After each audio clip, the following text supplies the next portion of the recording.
Hello, everyone. This is Lila Matthew Daniel, your transformational life coach. And today is Straight Talk Thursday. But rather than go live on Instagram, I decided I'm going to begin to record. Occasionally I might have something on Instagram, but I will record and then I can, let people on Facebook, because most times I record live on Instagram and a lot of my FB friends are not very friendly with that. They've told me, why do I do that? But I suddenly had a issue with recording with my iPad and my phone. As I'm recording and I put one on Facebook and one on Instagram, the Facebook kind of hangs and it diverts me. So I just decided, let me do Instagram and then I will save and then post. But then I discovered that sometimes it doesn't save. So pre-recording, I'm getting used to speaking to an audience I can't see, but because I'm used to training, executive trainings and training people, I just assume, I just mentally visualize that I have an audience right in front of me and we are interacting. You understand? So today we will deal with the last part in the September series, creating emotional security in your life. First week of September, I explained why we need emotional security, why it is crucial to enable us to live optimally and create happiness and all-round wealth. Our health and well-being is part of creating wealth. Our finances is wealth, and just generally our relationships even, because when we have good relationships, we're wealthy in another way. So I discussed why emotional security is important within our family, with our siblings, with our parents, including the extended family. By being patient and understanding their problems, you create an enabling environment for all of you to survive in without feeling threatened in any way. You see, because you will learn to set boundaries so you're not taken for granted as well, thereby creating insecurities in yourself. Because if you're trying to please your family, please people, you will end up displeasing yourself and you will just not be okay. And once you're not okay, you are not in a safe place where you feel you can let go and be yourself. The third week saw us dealing with being emotionally secure in your love relationships, where you have to place boundaries. You understand? The segment dealt with being able to feel secure with your spouse in marriage or your partner by being open, by being trusting, and giving one another that secure space where you feel you can lean on one another without it creating an issue. All of these recordings that I've done, you can get on my YouTube channel, and I'll compile them into an ebook, a free ebook that you can ask for. Just go to connectwithlila@gmail.com and say you want the series, the emotional safety series for September, and I'll gladly email them to you. So this segment is dealing with emotional security in the workplace. Now, businesses and organizations are beginning to recognize the value of human-centered businesses. That is, business not just focused on making profits or hitting sales margins, but rather about meeting relationship needs as well. The focus here is not about the clients being served. Rather, attention is now being drawn to the importance of having employees whose emotional and mental needs are taken into consideration in the daily operations of a business or organization. The employees, I say that you have the internal client and the external client. The internal client are your employees. People will work at their best when they feel emotionally safe and secure. They give their best. Where this is in place, it becomes easier for them to focus their energy on solving the problems within and not on emotional worries and concerns. That is why secure employees turn out to be happier and more satisfied employees. To any business, emotional safety is as important, honestly, as physical safety. While physical safety is about protection from job hazards, emotional safety narrows down to how business organizations pay close attention to the emotional needs of employees. It's about workplace intolerance for interpersonal intimidation, do you understand, of violence, and acts as a checker for the emotional states of employees in a business organization. People most of the time report feeling secure emotionally when they know what they are doing and when they believe their views are regarded and taken into consideration and they are treated as competent in their job. Emotional safety in the workplace is about providing an enabling space for employees to be their full selves. This is where the challenge is in most organizations, the ability to create these emotional safety nets for employees to bloom and give their very best. I just finished a business process consultancy in an organization where that is missing, where the employees do not feel competent. They feel that they're not appreciated. They're not given the authority that they need to have their job done.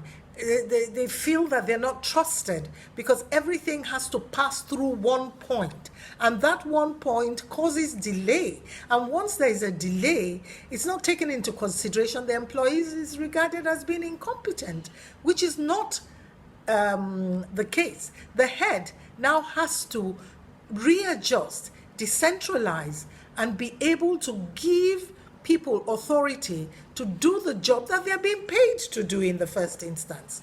So I have identified from research and personal experience a few clues that can guide an organization better.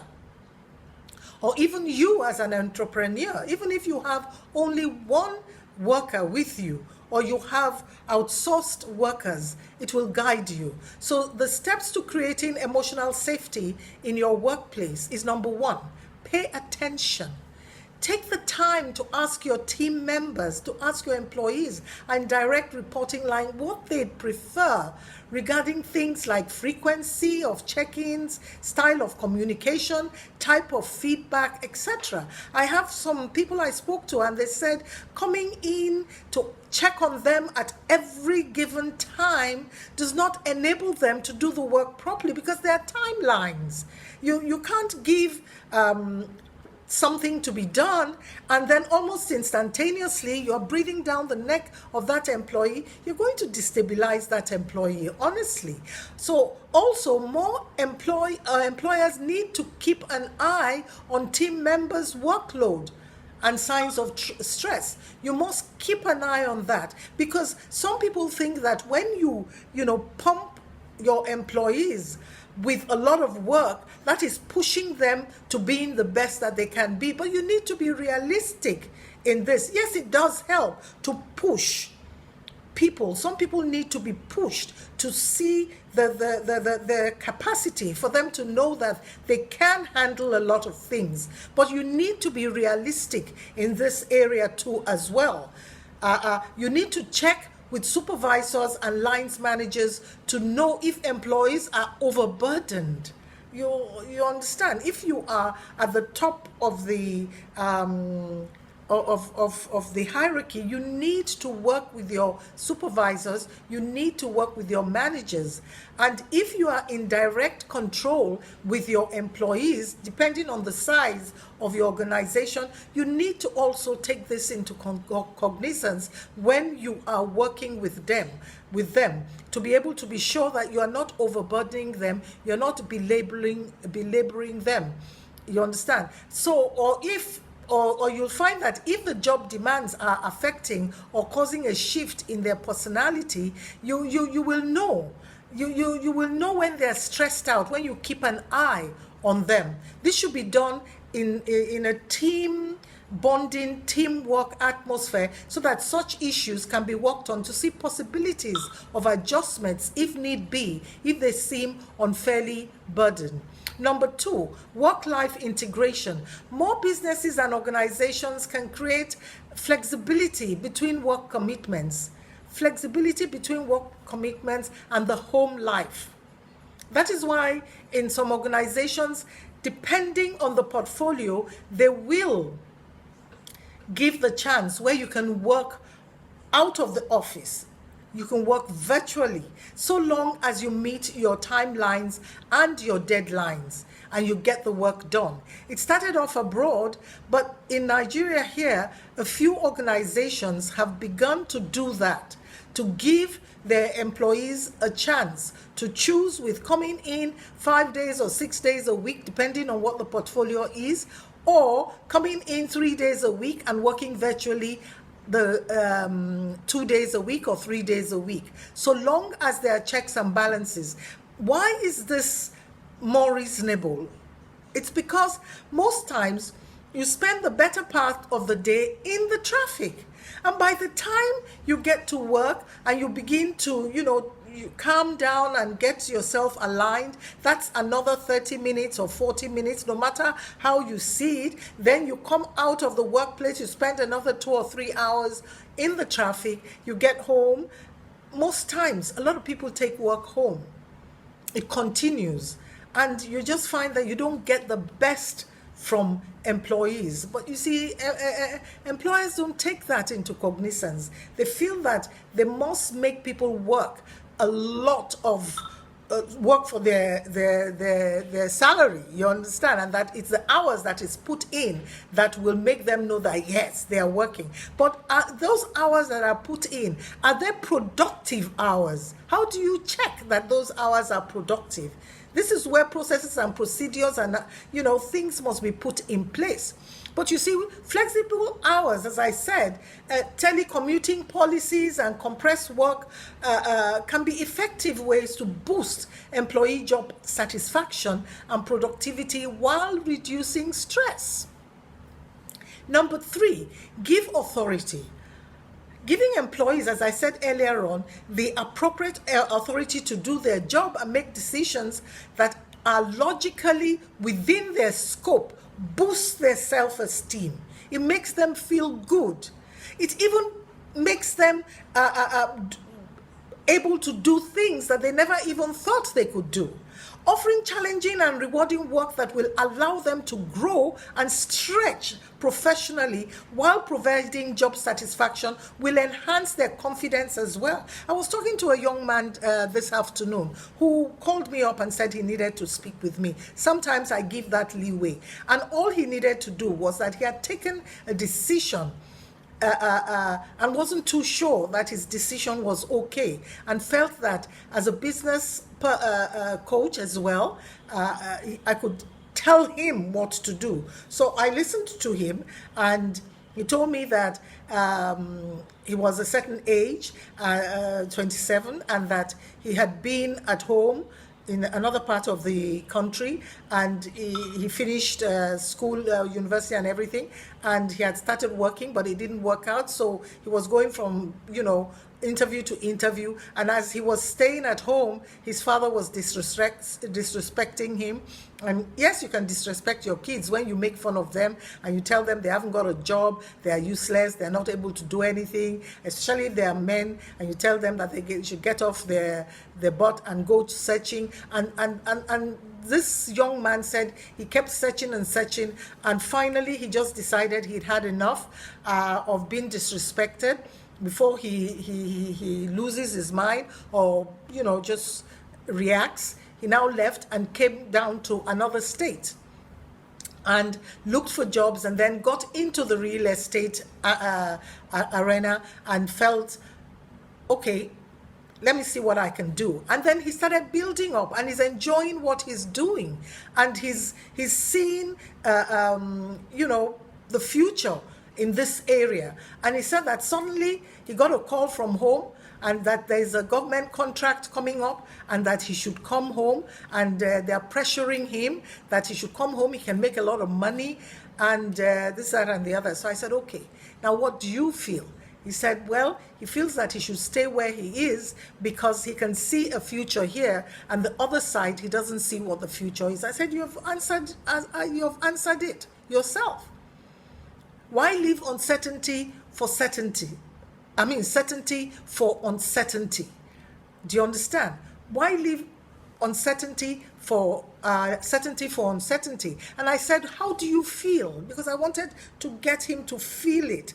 Not just, it's not my place to tell him what to do, but I will lead him to knowing that the decision he has taken in his mind, he has taken it himself. So I said, how do you feel in this area that you've been working in? He said, in fact, it has pushed him beyond the limits that he thought he had. That he has discovered other areas of his personality that has come out in working this job that he didn't realize he had it in him. And I said, so you were challenged? He said, yes. And he's challenged every day. And he's very proud of himself, and he's not limited in what he can do. I said, there you go. That's your answer. So he thanked me, and he said he just felt that he needed to rub minds with someone he didn't know and who would tell him the truth. I said, I haven't told you anything that you don't know. I've just buttressed it by telling you to explain to me how you feel, and you're proud of yourself, you see a future there, and the decision you've taken obviously is the right decision, and whatever happens, you will take a responsibility as opposed to downing everything and going off. And I said, and it's a decision that at your age, you should take as a man. You must be responsible. There are times you take a decision and you will be responsible for that decision, and as opposed to being pushed to take a decision and then you start saying to yourself, if it doesn't work out, I wish I hadn't. So offering challenging and rewarding work that will allow them to grow and stretch professionally will enhance their confidence as well. The next one is showing appreciation. Take time to acknowledge a job well done. Take time whenever possible. In other words, catch people doing things right, not always when they're doing things wrong. Don't set traps, because what you set traps for might just be what you push people to doing which they wouldn't have done. When employees feel acknowledged and appreciated, it can make a big difference to their state of mind at work.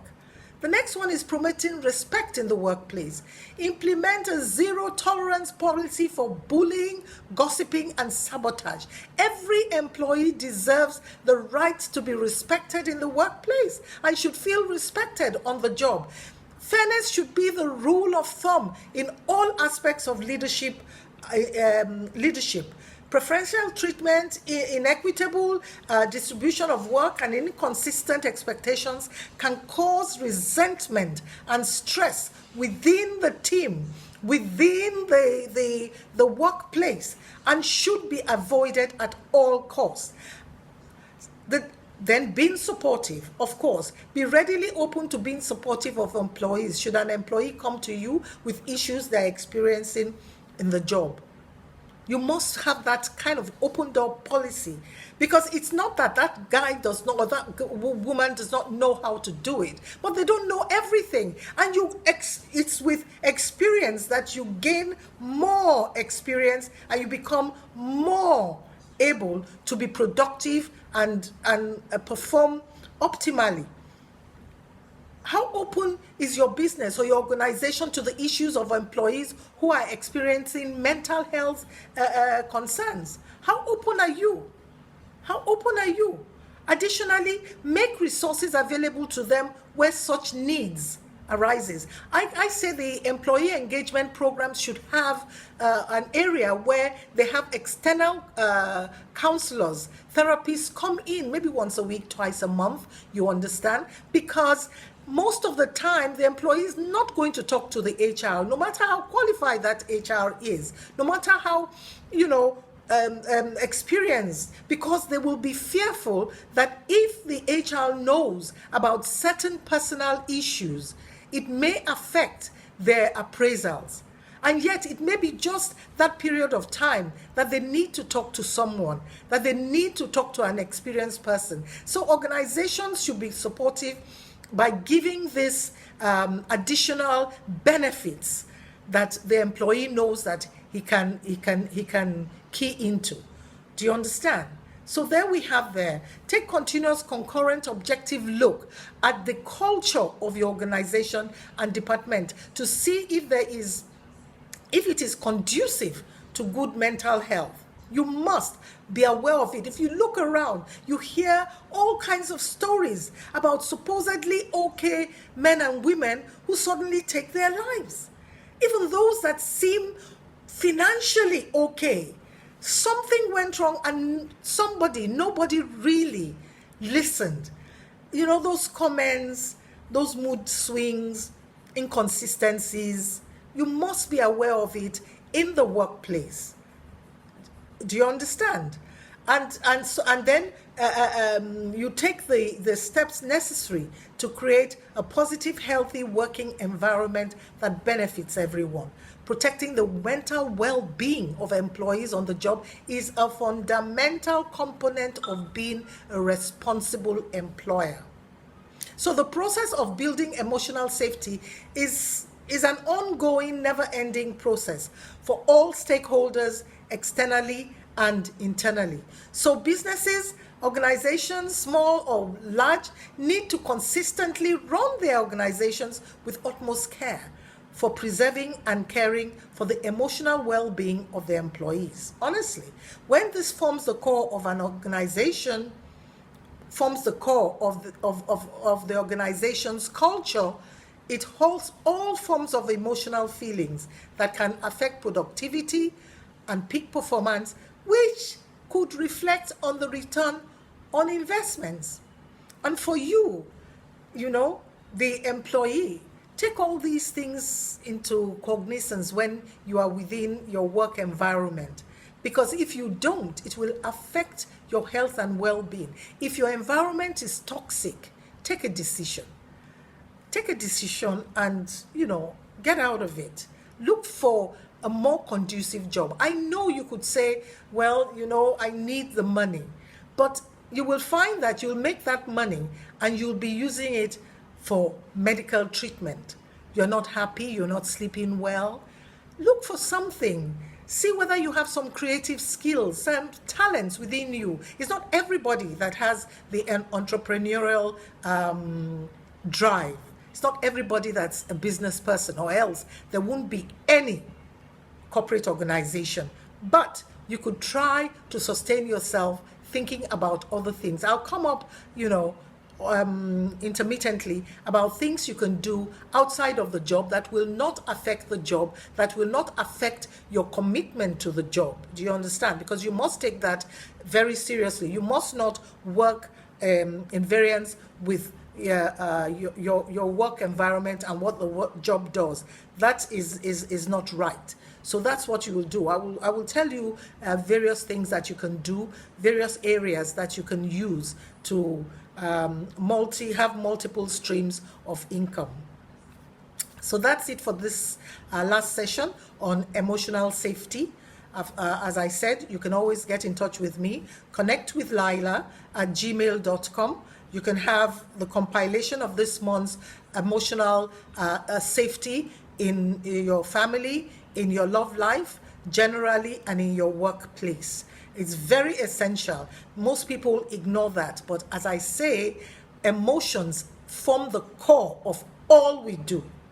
Emotions form the core of all we do. So next month, October, I will be dealing with various emotions that can make or mar a person personally and at work, in your relationships, your mindset, your beliefs, your limitations. You need to get to the core of it. It's not all about trying to find that money. Are you even having the energy? Are you giving up the energy to make that money? You need to know. You need to know what your limitations are. So then you will gradually learn how emotional intelligence is a powerful tool to enable you make qualitative decisions in your life and your goals. I am learning every day. So, as I say, you are the captain of your ship. Steer it well. Be positive. Do not allow external triggers to affect your internal energy. Always try to counter it and switch your mood. Switch your mood and believe in yourself, and whatever it is that you want to do, work towards it. It's not rocket science. You can't have a dream and just sit down there and dream. And for some people, just lift up holy hands and keep praying. No, you got to work for it. Make a plan and go for it. So be the best that you can be.